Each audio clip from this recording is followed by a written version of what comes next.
সেই ধনে গাছ। ধনে বোনা থেকে নিয়ে এই পর্যন্ত ধনে তৈরি কমপ্লিট।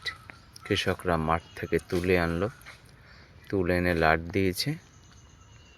এবার শুধু ঝাড়া হবে ধনে আর ধনে।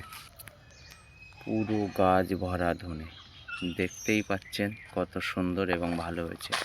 সম্পূর্ণ শুকিয়ে গেছে ধনের লাট। কয়েক বিঘে জমির ধনের লাট। প্রথমে গাছটা তুললো, মাঠে একটু রোদ্রে শুকালো, শুকানোর পরে ধনে এনে লাট দিয়েছে।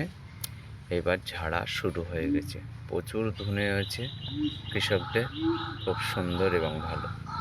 আগেও ধনে গাছ দেখিয়েছি অনেকবার। এবার ধনে গাছ থেকে বার করার সিস্টেম, বাঁশ দিয়ে একটা পাটা মতো করা হয়, এটাকে ঝালন বলে। সেই ঝালন দিয়ে ধনে ঝাড়া হচ্ছে। এই হচ্ছে ধনে। এক মুঠো মুঠো ধনে ধরা হয়, ধরে ঝাড়া হয়। এই ধনে এইভাবে এক মুঠো ধরা হয়, ঝাড়া হয়। ঝাড়ার ফলে এখান থেকে সব ধনে পড়ে যায়। এই ঝাড়তে ভালো কষ্ট আছে। হাতের কবজি এবং কোনোই দুটোর সাংঘাতিক ব্যথা হয়ে যায় এই ঝেড়ে ক্লিয়ার করার জন্য বা ঝেড়ে ফল বার করার জন্য। দেখুন, ঝাড়ার পরে ঝালনের নিচে থেকে পড়েছে কত ধনে। ধনের লাট, প্রচুর ধনে হয়েছে, সাংঘাতিক প্রচুর ধনে। যেমন ফল হয়েছে তেমন ধনেও হয়েছে। ধনে ঝাড়ার পরে গাছগুলো এখানে লাট দিয়েছে, অবশিষ্ট গাছগুলো দেখছে, প্রচুর গাছ। এগুলো ধনের অবশিষ্ট গাছ। এই যে ঝাড়ার পরে লাট দিয়ে রেখে দিয়েছে। এই গাছটা গ্রাম অঞ্চলে মানুষরা কাঠ হিসাবেও ব্যবহার করে।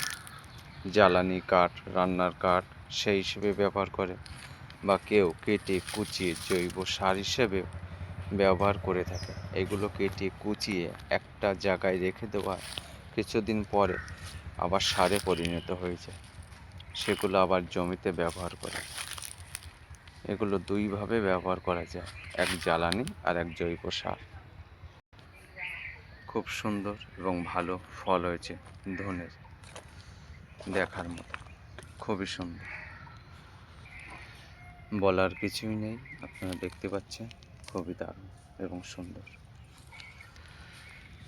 দেখতেই পাচ্ছেন, তাহলে শুধু ধনে আর ধনে। এইবার এটাকে একটু ঝেড়ে ফ্রেশ করে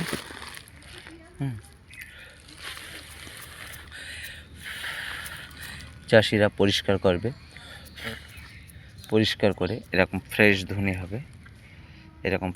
ধনে হবে, তারপরে বাজারে বিক্রি হবে। এবারে ধনের দামও আছে। দেখুন কত মোটা মোটা দানা হয়েছে। ঝাড়ার পরে, ফ্রেশ করার পরে প্রত্যেকটা দানা এইরকমই লাগবে। খুবই সুন্দর, দারুণ। এই ধনেটা সম্পূর্ণরূপে শুকনো। ঠিক আছে, এই সেই ঝাড়ার মেশিন।